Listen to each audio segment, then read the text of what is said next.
பரபரப்பாக இயங்கி வரும் சிந்தாதிரிப்பேட்டையில் மீன் மார்க்கெட்டின் சுகாதார சிக்கல்களால் மக்கள் அவதிக்கு ஆளாகியுள்ளனர். இதுகுறித்த ஒரு செய்தி தொகுப்பை தற்போது பார்க்கலாம்.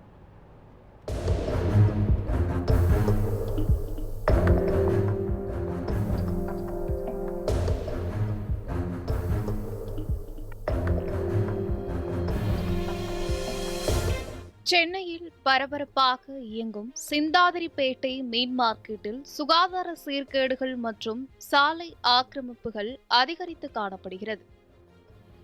சிந்தாதிரிப்பேட்டை மீன் மார்க்கெட் என்பது சென்னை, திருவள்ளூர், காஞ்சிபுரம், வேலூர், விழுப்புரம் உள்ளிட்ட மாவட்டங்களிலிருந்தும் வியாபாரிகள் வந்து மொத்த விலையில் மீன் வாங்கும் முக்கிய சந்தையாக திகழ்கிறது. இங்கிருந்து நாடு முழுவதும் மீன்கள் விநியோகிக்கப்படுவதால் இந்த மார்க்கெட்டின் செயல்பாடு மிகவும் தனித்துவமாகவே உள்ளன. இவ்வளவு முக்கியத்துவம் வாய்ந்த இந்த மார்க்கெட்டில் சுகாதார சீர்கேடும் போக்குவரத்து பாதிப்பும் உச்சம் அடைந்து காணப்படுகிறது. சாலை நடுவே குப்பை தொட்டிகள் வைக்கப்பட்டுள்ளது. இங்கு குப்பைகள் அடிக்கடி அள்ளப்படாததால் நிரம்பி வழியும் குப்பைகள் சாலையில் ஆங்காங்கே சிதறி கொசுக்கள் பெருகுவதும் நோய் பரவும் அபாயம் உள்ளதும் கண்கூடாக தெரிகிறது. இதனால் பொதுமக்கள் மிகுந்த பாதிப்புக்கு உள்ளாகி வருகின்றனர். அத்துடன் சிறு சிறு கடைக்காரர்கள் தங்கள் பொருட்களை நடைபாதையில் வைத்து வியாபாரம் செய்து வருவதால் பொதுமக்கள் நடக்கவே முடியாத சூழ்நிலை ஏற்பட்டுள்ளது. இருசக்கர வாகனங்கள் நடைபாதையை முற்றிலும் ஆக்கிரமித்து நிறுத்தப்பட்டுள்ளன.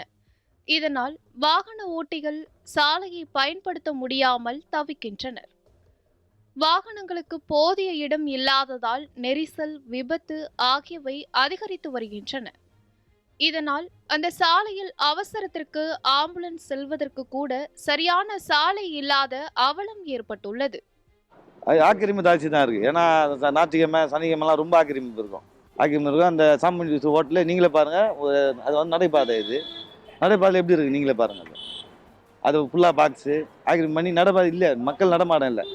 ஒரு ஆம்புலன்ஸ் போகிறதுக்கு வழி கிடையாது. கொஞ்சம் டிராஃபிக் ஆயிடுச்சுன்னா ஒரு ஆம்புலன்ஸ் நின்றுடும், அங்கங்கே நின்றுடும். அப்படியே அது கஷ்டமாக இருக்குது. தினந்தோறும் தேவையற்ற இன்டர்நெட் கேபிள்கள் சாலை குறுக்காக சென்று மின்கம்பத்தில் கட்டப்பட்டுள்ளன. இது மழை, புயல் போன்ற நேரங்களில் மின்சார கசிவு ஏற்படக்கூடிய சூழ்நிலையை உருவாக்குகிறது. இது மேலும் ஒரு பெரிய பாதுகாப்பு அபாயமாக உள்ளது.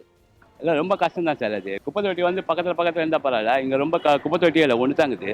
அப்புறம் வண்டி போகிறதுக்கெல்லாம் கொஞ்சம் திரும்ப தான் கஷ்டமாக தான் இருக்குது. விபத்து வந்துக்கிட்டு தாங்குது. விபத்து 4 அது எப்போ காலி ஆகுதோ அப்போ தான் உங்களுக்கு ஃப்ரீ ஆகும். இதற்கிடையே மீன் வாங்க வருபவர்களின் வாகனங்களை நிறுத்துவதற்கு முறையான இடவசதியும் இல்லாததால் போக்குவரத்து நெரிசல் ஏற்படுவது வாடிக்கையாகி உள்ளது. போதிய பார்க்கிங் வசதி இல்லாததால் வியாபாரிகள், ஆட்டோ ஓட்டுநர்கள் கடும் அவதிக்கு உள்ளாகி வருகின்றனர். இதில் சிலர் விபத்துக்கும் உள்ளாகி உள்ளதாக தகவல்கள் வெளியாகின்றன. பப்ளிக் வந்து போகிற வண்டி கரெக்டாக போனால் பரவாயில்ல, வண்டி நடு ரோட்லேயே விட்டுக்கினே டிராஃபிக் பண்ணுறது ரொம்ப கஷ்டமாக இருக்குது. இங்கே திருப்ப முடியல வண்டிகளை. அது நம்ம நின்று டிராஃபிக் கிளியர் பண்ணுறோம், அவங்க யாரும் கிளியர் பண்ண மாட்டாங்க. நம்ம திறமை கிளியர் பண்ணுறோம். போதுங்களா? மெயினாக இந்த டிராஃபிக் கிளியர் பண்ணால் போதும்.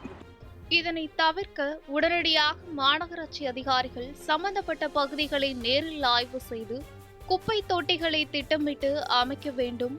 சாலை ஆக்கிரமிப்பை அகற்றி நடைபாதைகளை பொதுமக்கள் பயன்படுத்தும் வகையில் பாதுகாக்க வேண்டும். வியாபாரிகள் பயன்படுத்தும் வாகனங்களுக்கு தனி நிறுத்துமிடங்கள் உருவாக்கப்பட வேண்டும். சுகாதார சீர்கேடுகள், போக்குவரத்து சிக்கல்கள், பாதுகாப்பு அச்சுறுத்தல்களால் பொதுமக்கள் வாழ்வதற்கே தடை ஏற்பட்டுள்ள நிலையில் அதிகாரிகள் விரைவாக நடவடிக்கை எடுக்க வேண்டிய கட்டாயம் உருவாகியுள்ளது. நியூஸ் 7 தமிழ் செய்திகளுக்காக ஒளிப்பதிவாளர் கலைவாணனுடன் செய்தியாளர் சாமுவேல் எபினேசர்.